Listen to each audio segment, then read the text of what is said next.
Good evening everyone, I'm Daniel Baliser and I'm here in front of you to tackle about Women and the Law, Lesson 17. Lesson Objectives. Okay, so by the end of the module, dapat kabalutan na sa mga important stuff, women's right, like dito sa Pinas. Like, makabalutan sa mga balaod that affect women's in the Philippines. 2. Maka-identify ta o women rights kay importante na. And number 3 is masabtan na to ang unsa epekto aning mga balaod sa kababayan ug sa society in general. Number 2, definition of term. In 1987 Constitution, mao ni ang pinakabasihan mga balaod sa entire Philippines. Like all other laws dapat mo follow ta ani. Especially kita mga katawan nga nagpuyo dari. Then Magna Carta of Women. Kini grabe ni kay importante kay ano mao ni ang law nga nag-protect sa mga babae. It ensures the equal treatment and recognize ilang role sa nation building. Nation building ta, proceed ta. Nation building. This means collective effort sa tanang citizens pero para ma-improve ang country, para ma-improve ang country. Then dili lang ni trabaho sa laki, apil gyud tanang babae. So ma-adapt na niyang kuan kanang gender roles lagi. Then dapat kuan bitaw equality. Then 1987 constitutions, so under sa constitution gi-emphasize gid nga equality rights for men and women, as in walay pabor-pabor, dapat fair gid. And mo gipatupad sa Article 2 Section 14, recognize ang role sa women sa nation building. Like dili lang sila pang balay, pang countryside, like kutaw sa una kuan lang laki na pwede, pero ang kaning gender role is kuan dapat fair bitaw.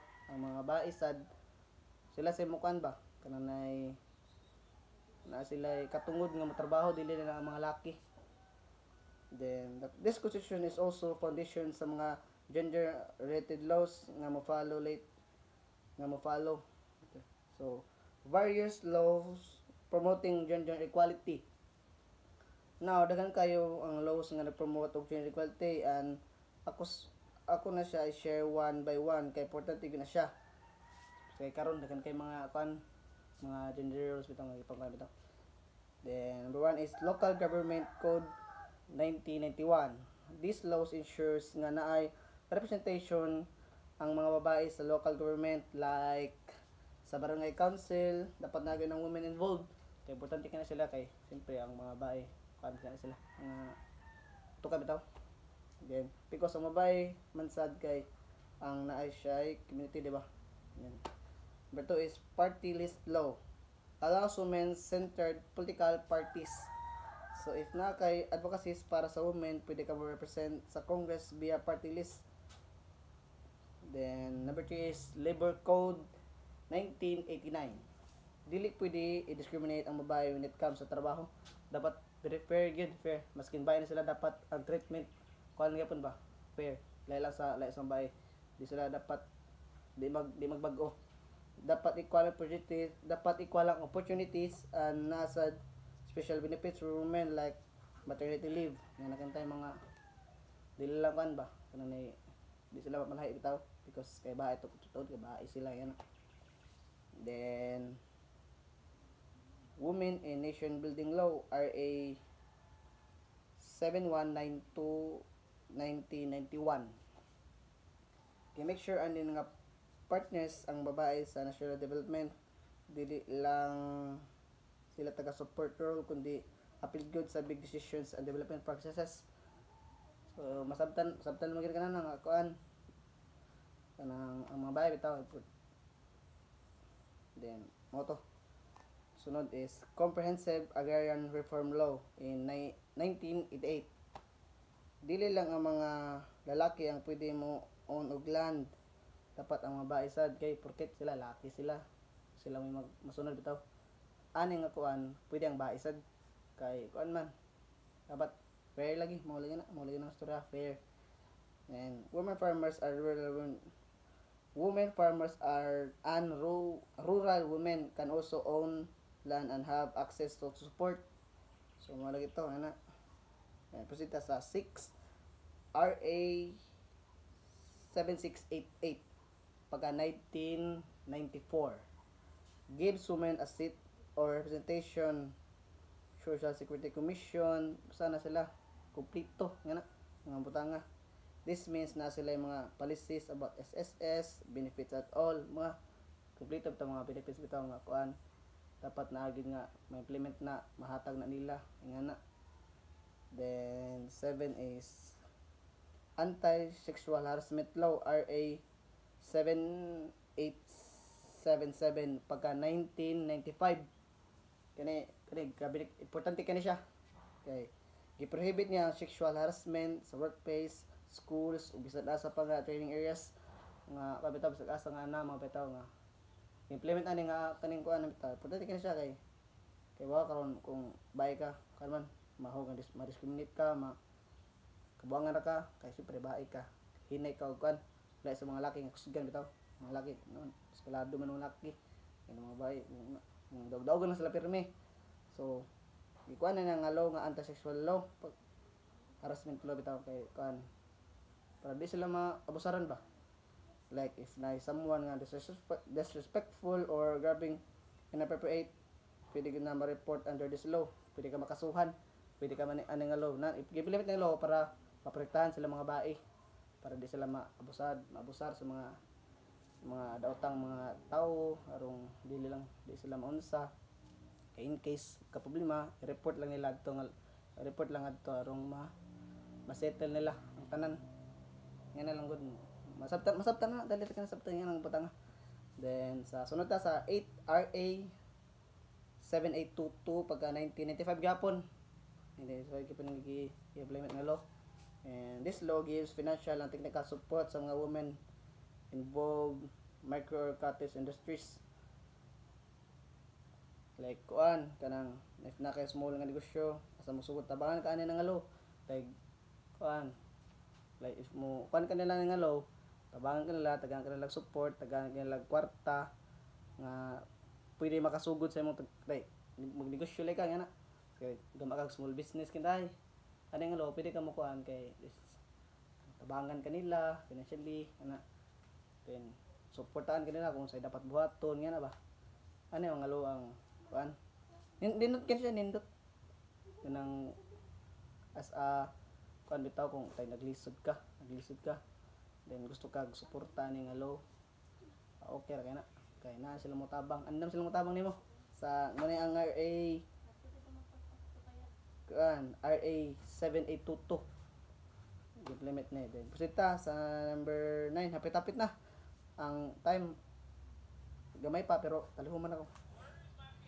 So number 9 is RA 8353 pagka 1997 gi-classify na ang rape dili na siya morality issue lang kay karon grabe na kay sus grabe na kay may pangtabo ron sa asa nagkayamukat ang mga kuan ron mga tao grabe na kadautan. Now considered a crime against person meaning mas serious and respect ang dignity sa victim loop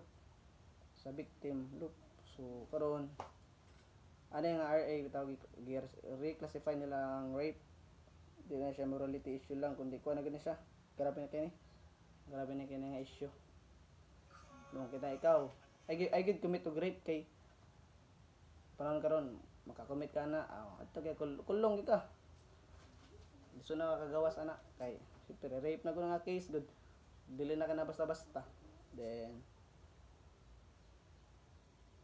so it lang so conclusion pa-ending na daler kayo so kita makasmates karon kabalon na tani nga mga balaon we should so kabalon ta mga balaod diba daghan ka to ang gipangisgutan like 1 Local Government Code 1991 this ensures na tayo sa mga babae local government involved nga kada barangay. Number 2 party list law if na kay gusto nga implement nga kuan law, pwede ka mo gama by party list. Then number 3, Labor Code 1989, dili pwede i-discriminate ang mga babae when it comes to trabaho. Hindi mo siya i-discriminate even babae siya. Then number 4, Women in Nation Building Law, pagka RA 7192. Lang wala ko tatong video guys. And make sure nga partners and bias and social development dili lang sa taga-support pero kundi appeal gyud sa big decision development process. Number 5, Comprehensive Agrarian Reform Law 1898, dili lang lalak. Ano pa rin nakalimtan pag ang kuan number 5 ay kalimti. Number 5, Comprehensive Agrarian Reform Law 1988, dili lang ang mga lalaki ang pwede mo daon og land in the scam rural kanoso. Ay human na dire day, sorry mo to number 5 to number 20. Then number 6 is RA 7688, gives women a seat representation social commission, like ba na sa mga commission bitaw, mga dagang kay mga tabang ang kuan ani nga madawat ngani nga law. Then 7, Anti-Sexual Harassment Law RA 7877, pagka 1995, i-prevent ang sexual harassment sa mga bisag-asang lugar nga sa mga kay siyempre karon dagan kay mga daotang mga tao kita ay gyud magbuhat og mga dili maayong butang kay nanay mga gipa-implement nga law karon mong kamo una-una gid ba utok gid.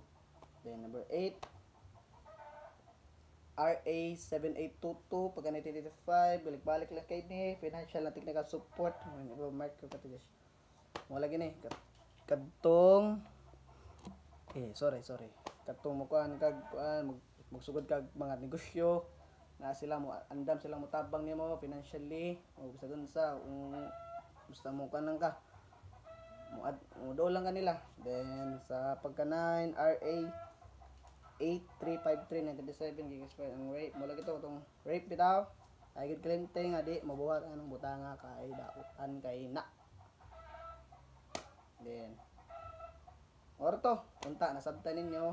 Then so mga classmate sir and kaulatan ni mga balaod dapat mo nito dapat baton empower ourselves and others by knowing our rights. Dapat kabalota unsa ato ang katungod dili lang mag-abusar. Then respect and support women's roles in building the nation. Di dapat discriminate ang bae, dapat respect yun, respeto kanila kay pareho naman tang tao. Then and mostly very important kini report and stand up kung natin makita nga violation sa women rights kuan gid report ninyo ay maghadlok ay mapakon ng mga taong kuan kay siyempre karon ikaw kung mahilom ka di ka mo tingog ikaw may luoy pinakaimportante ka na kay at the end of the day equality is not just goal, it's a right.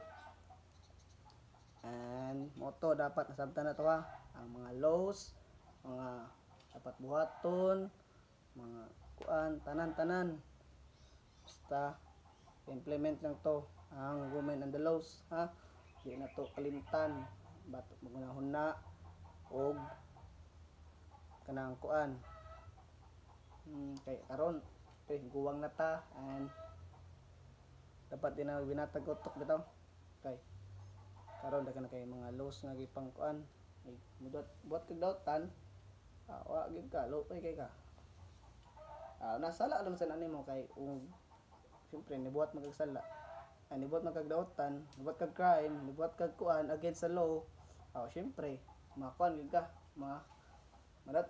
kuan gid ka mapunishan gid ka like kanang mo buhat kag rape ato kag kulong gid ka for like mga tamas mamatay garo ka nga law ay nga nga kuan bitaw nga ang penalty nimo is mabuhat kag nga bitaw nga mangharas ka bitaw ka discriminate kanila silang porket bae sila na giwang sila kita mga kuan man eskulado na mo hunaon gyud. Then saba dapat sinap na kalimtan Murag wala na namang guro tayo kalimtan ani. So, mula to, at the end of the day, equality is not just a goal, it's a right. So, and that would be all in my report. Thank you.